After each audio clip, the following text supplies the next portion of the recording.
ഏറ്റവും പരമ്പരാഗതമായി ഒട്ടും രാസചേരുവകളില്ലാതെ നല്ല ശുദ്ധമായ അത്തറുകൾ നിർമ്മിക്കുന്നത് നമ്മുടെ രാജ്യമാണ്.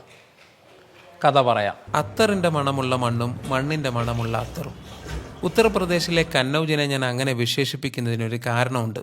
അത് നിങ്ങൾക്ക് വഴിയെ മനസ്സിലാകും. 7-ാം നൂറ്റാണ്ട് മുതൽ ഈ പ്രദേശങ്ങളിൽ പ്രകൃതിദത്തമായി അത്തറുകൾ നിർമ്മിക്കുന്നുണ്ട് എന്നാണ് ചരിത്രം. 1000-ലേറെ അത്തർ നിർമ്മാണശാലകൾ നിലവിൽ കന്നൗജിലുണ്ട്. പനിനീർ പൂവ്, മൈലാഞ്ചി, മുല്ല, കുങ്കുമം, ജമന്തി അങ്ങനെ നിരവധി പൂക്കളിൽ നിന്നും കൂടാതെ ചന്ദനമടക്കമുള്ള മരത്തടികളിൽ നിന്നും വേരുകളിൽ നിന്നും മണ്ണിൽ നിന്നു വരെ പ്രകൃതിദത്തമായി അവയുടെ സുഗന്ധം ദ്രാവക രൂപത്തിൽ ഇവിടെ വേർതിരിച്ചെടുക്കുന്നുണ്ട്. അതൊന്ന് നേരിൽ കാണാനാണ് ഞാനിവിടെ എത്തിയിരിക്കുന്നത്. മൈലാഞ്ചി പൂക്കളും പനിനീർ പൂവും മുല്ലയുമാണ് ഇന്നിവിടെയുള്ളത്. സീസണിനനുസരിച്ചാണ് ഇവയുടെ ലഭ്യത. ഈ ചെമ്പുപാത്രത്തിൽ അല്പം വെള്ളവും അതിനു മുകളിൽ പൂക്കളും നിക്ഷേപിക്കുന്നു.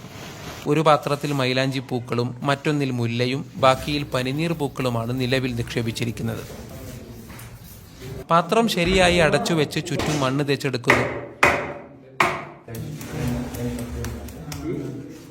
പിന്നീട് ഈ പാത്രത്തിൽ നിന്നൊരു കുഴൽ വെള്ളത്തിലിറക്കി വെച്ച മറ്റൊരു ചെറിയ ചെമ്പുകുടവുമായി ബന്ധിപ്പിക്കുന്നു. ശേഷം പ്രധാന ചെമ്പുപാത്രത്തിന് താഴെ തീ കത്തിച്ചെടുക്കുന്നു.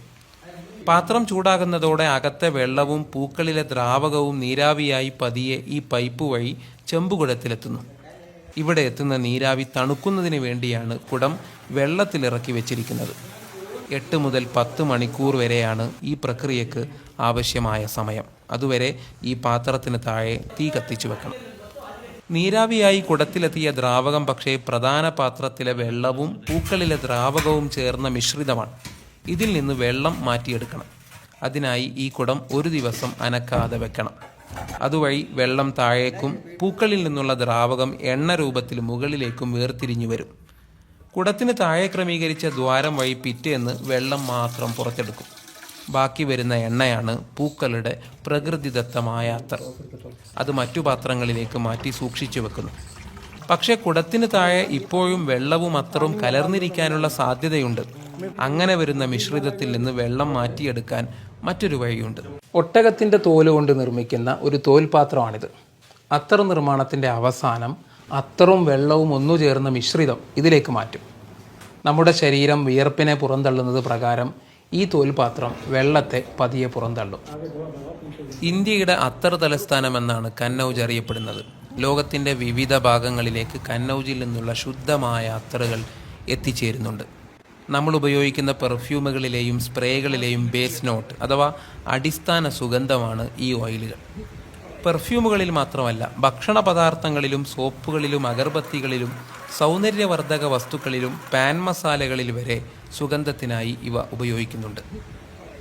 ഈ അത്തറിന് ഒരു മണ്ണിൻ്റെ മണമുണ്ട്. ഈ പറഞ്ഞതൊരു കാവ്യാത്മകമായ പ്രയോഗം മാത്രമല്ല. കന്നൗജിലെ ശുദ്ധമായ മണ്ണ് ഈ പ്രോസസ്സുകളിലൂടെ കടന്നു വന്നാണ് ഈ അത്തർ രൂപപ്പെടുന്നത്. വരണ്ടുണങ്ങിയ ഭൂമിയിൽ പെയ്യുന്ന ആദ്യ മഴയുടെ ഒരു സുഗന്ധമാണ് എനിക്കിതിന് ഫീൽ ചെയ്യുന്നത്. ആഹാ! പക്ഷേ ഈ സുഗന്ധം പ്രധാനമായും ഉപയോഗിക്കപ്പെടുന്നത് പാൻ മസാലകളിലാണെന്ന് മാത്രം. നിലവിൽ മുല്ല, മൈലാഞ്ചി, പനിനീർ പൂക്കളുടെ സീസണാണ് കന്നൗജിൽ. മൈലാഞ്ചിയുടെ ഇലകളല്ല, പകരം പൂക്കളാണ് അത്തർ നിർമ്മാണത്തിനായി ഉപയോഗിക്കുന്നത്. അത്തർ നിർമ്മാണശാലകളിലേക്ക് പൂക്കൾ ഉൽപ്പാദിപ്പിക്കുന്ന നിരവധി പൂന്തോട്ടങ്ങളും കന്നൗജിലുണ്ട്. അതേ ചുറ്റിപ്പറ്റി ഒട്ടേറെ മനുഷ്യരുമുണ്ട്. തൈ നട്ടുപിടിപ്പിക്കുന്നവർ, പരിപാലിക്കുന്നവർ, പൂക്കൾ പറിച്ചെടുക്കുന്നവർ, നിർമ്മാണശാലകളിൽ ഈ പൂക്കൾ അത്തറായി രൂപാന്തരപ്പെടുത്തുന്നവർ. ഓരോ തുള്ളി അത്തറിലും ഈ മനുഷ്യരുടെ വിയർപ്പിൻ്റെ കൂടി സൗരഭ്യമുണ്ട്.